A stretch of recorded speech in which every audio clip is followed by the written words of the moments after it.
Thank you. Wow. Thank you. Thank you. Thank you so much. Please tuketi, wale ambao unaweza kuketi tafadhali.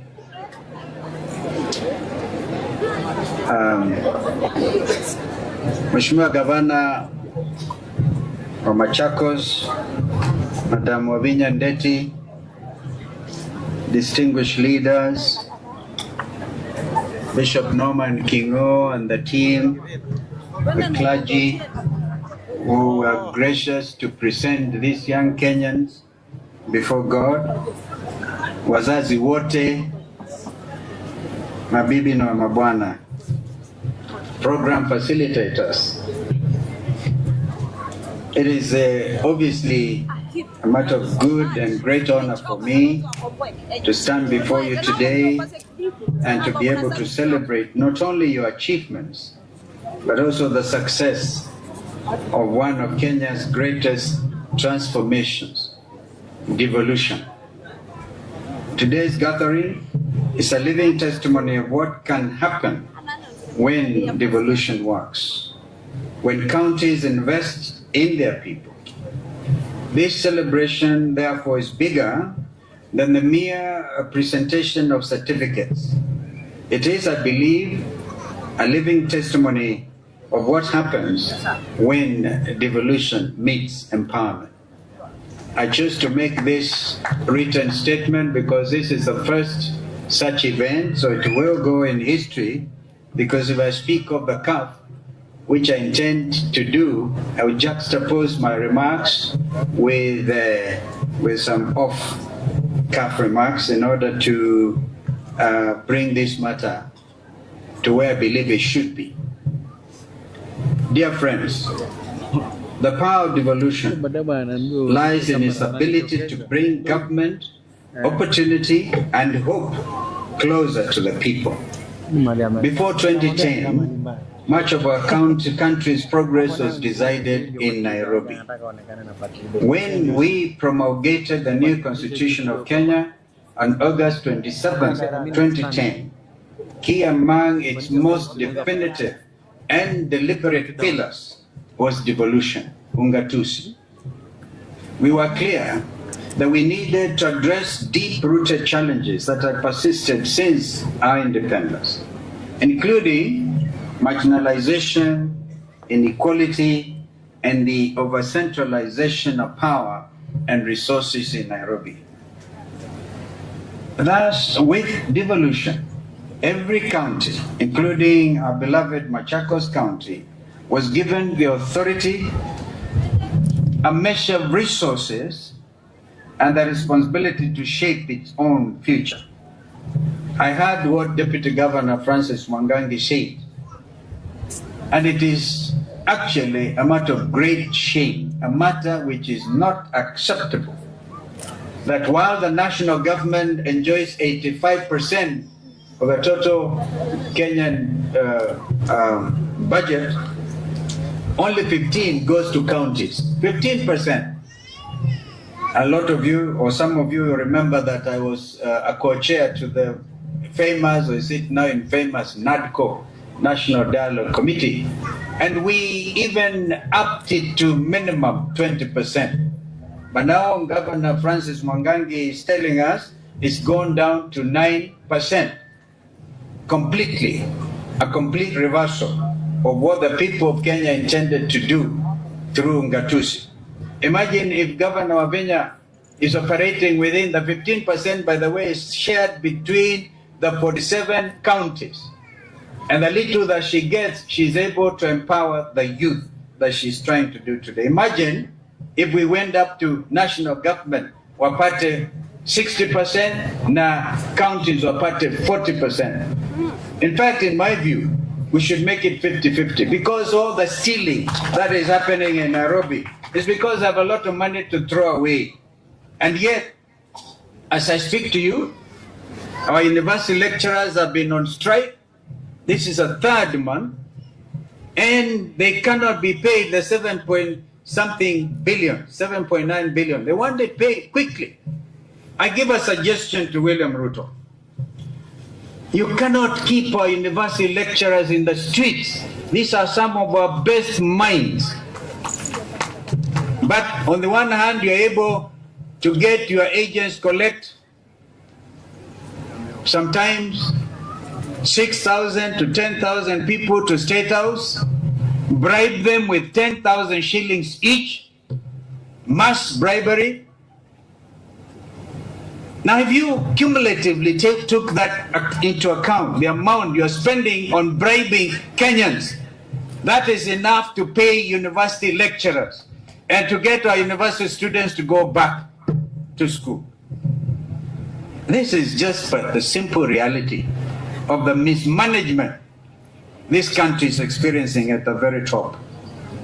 Distinguished guests, across Kenya and Africa, I will go back a little bit. Thus, with devolution, every county, including Machakos, was given the authority.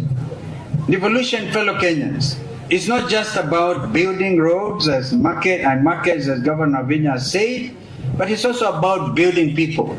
Infrastructure is important. Yes, those roads and those bridges and those dams, like the one what Kibaki and I had even passed through and got funding from the African Development Bank, the Thika Dam. We should have and really brought in a lot more water to go beyond Machakos and beyond Matu to get into Mwitasiano and get a lot of water all over. But that is a matter that the 85% by the national government, even assisted by our development partners like African Development Bank, is still sitting there as a white elephant. Distinguished guests, across Africa, and Kenya of course included, we are seeing powerful examples of how youth empowerment is changing nations. In Kisumu, youth trained in green energy now run community solar projects. In Makueni, young people are processing mangoes into juice and exporting the same abroad. In Kajiado, just your neighbors to the north, to the east, youth groups are leading waste recycling enterprises, turning plastic into profit. Even across Africa, in Rwanda and in Ghana, youth empowerment programs are producing digital entrepreneurs, innovators, and agripreneurs who are transforming entire economies. And now, right here in Machakos, through this program, 1,000 young people were enrolled and taken into a rigorous 21-day boot camp, followed by technical training. These young men and women mastered new skills, gained confidence, and have discovered their potential. Ladies and gentlemen, if this is truly devolution in action within the framework of a very small budget. And it's government working hand in hand with communities to unlock opportunity of the grassroots. This is proof that when you empower the youth, you actually end up empowering an entire nation. You are proof that when devolution serves the people, it transforms lives. To the graduates, this is time for some hard truths. This empowerment comes with responsibility. On 20th June 2024, remember, 29-year-old Rex Kanyike Masai was shot. We buried him at Kamudanga. Was shot and killed during what should have been a peaceful protest for opposing the Finance Bill 2024. Justice for Rex became a slogan, the rallying call that is the moral urgency of our times. Rex emboldened our nation. His death galvanized all people across all sectors of our nation, fed up with the status quo, asking only for transparency, equality, and respect of the rule of law by those who hold the instruments of power. Rex asked for opportunity. His call was met with police bullets, and batons. Graduates, you are not the future anymore. You are the now. You stand on the shoulders of Rex Masai and hundreds of young Kenyans whose names are forever immortalized in our third, and I dare say, final liberation struggle, and their sacrifice should and will not be in vain. You now carry the torch of progress. My dear friends, Ungatuzi Devolution has given you a platform. Now it is your turn to build upon it. Start small, but think big. Collaborate with others. Use your talents not only to lift yourself, but to lift others. Remember, true empowerment is not about what we receive, but what we give back. Remember too, that you are living proof that devolution works and that local action can lead to national transformation. I urge you therefore to take your training as a launch pad. That's what we are, lifting you out of this, to build, to innovate, and to serve. Don't wait for opportunities to come knocking. Go out there and create them. Distinguished guests, ladies and gentlemen,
we cannot do that.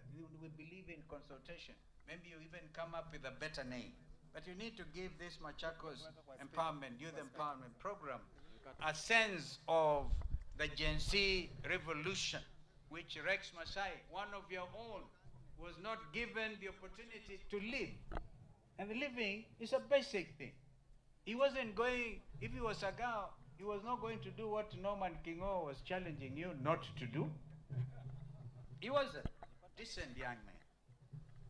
Together, my friends, we can comboa Kenya and build a nation state where no dream is too big, where no voice is silenced like that of Rex Masai, and where most importantly, no young person is left behind.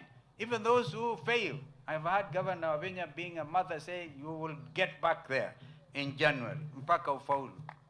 Congratulations, class of 2025. Machakos believes in you. Kenya, too, believes in you. And I, one Stephen Kalonzo Musyoka, believe in you. Asanteni sana. Mungu abariki. Na hongera vijana wa Machakos na Mbaitu. Iyo bei kabio kule. Hapo. Nemo mbegwa. Tukwewe nabio. Kiadheki koti kiteu. Hapo sasa. Amweka atele mweno ndo na weva. I like Mubangoni. He gave a true interpretation to William Ruto. When in Kitui, alisema, what is this thing? Munasema vomwe na beto. I like what Mheshimiwa Munyaka told William Ruto. Vomwe na beto means you, William Ruto, will be one term.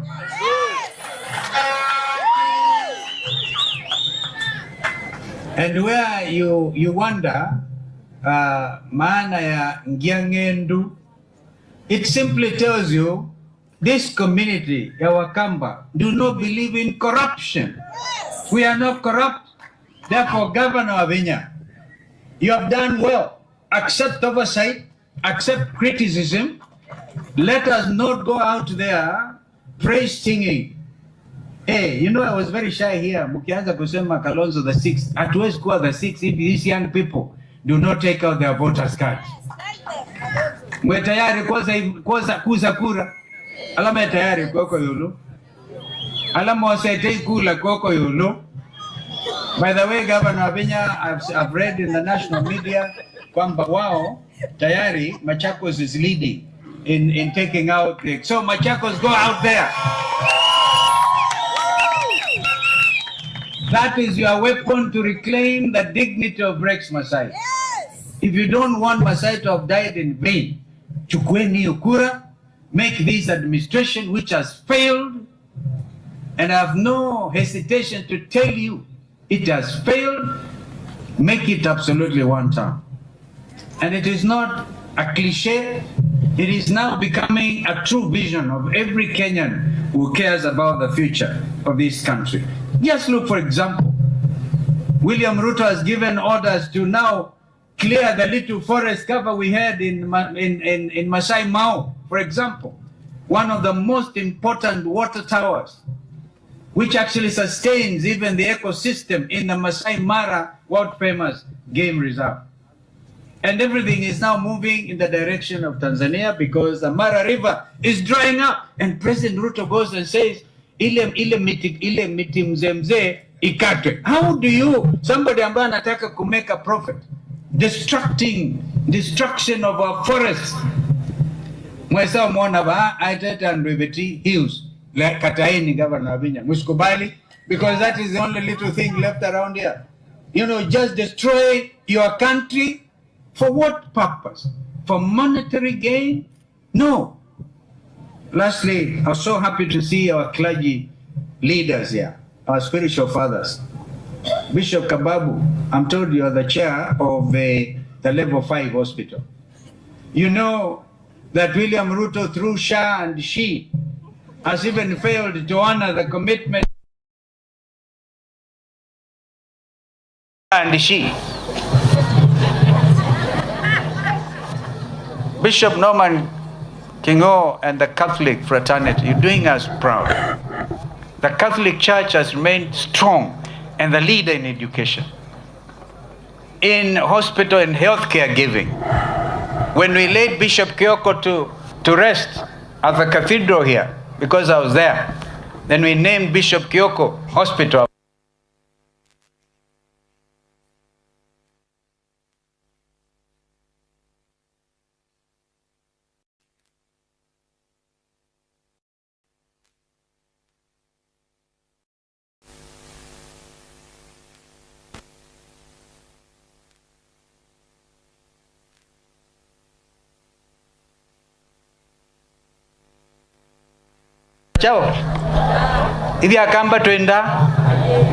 It is time to show.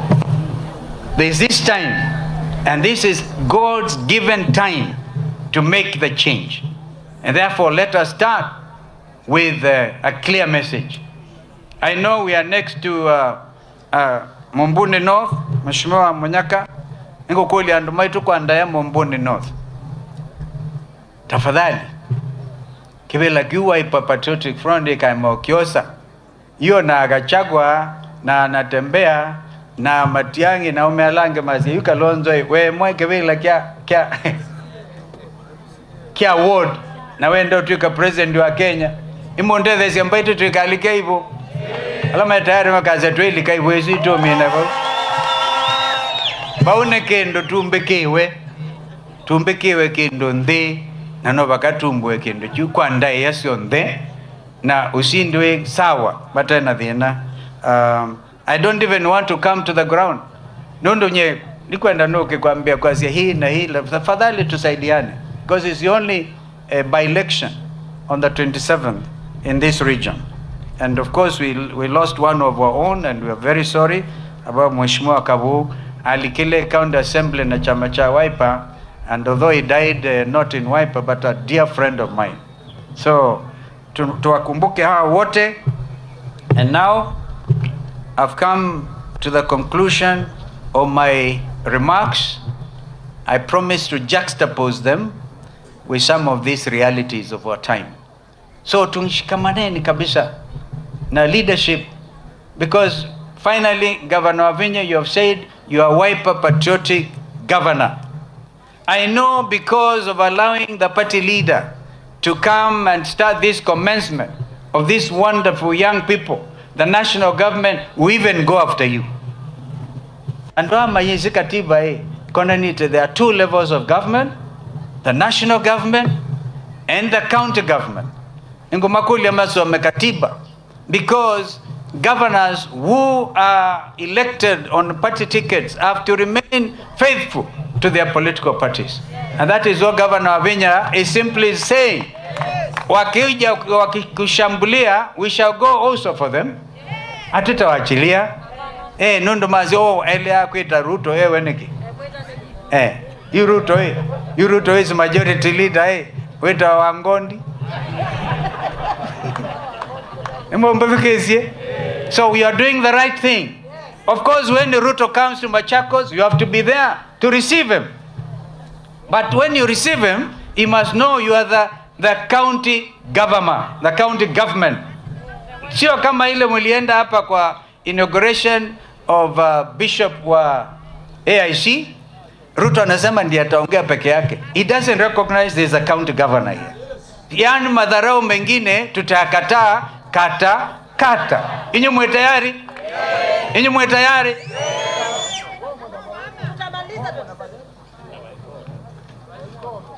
Awaikoto. Pomwe. Nundu pomo na baeta bemini Ruto home. Sinamda hiyo? Na hakuna ubaya. It is normal. And the wind of change is actually sweeping across Africa and the entire world. Because these young people simply want transparency. They don't want leaders who steal from them. If you steal from your own people, you are stealing their future. So I said we are going to make this country, get it back, prepare it for this future generation, because it is our duty to do so. Therefore, long live Machakos, long live Kenya, and God bless all of us. Asante.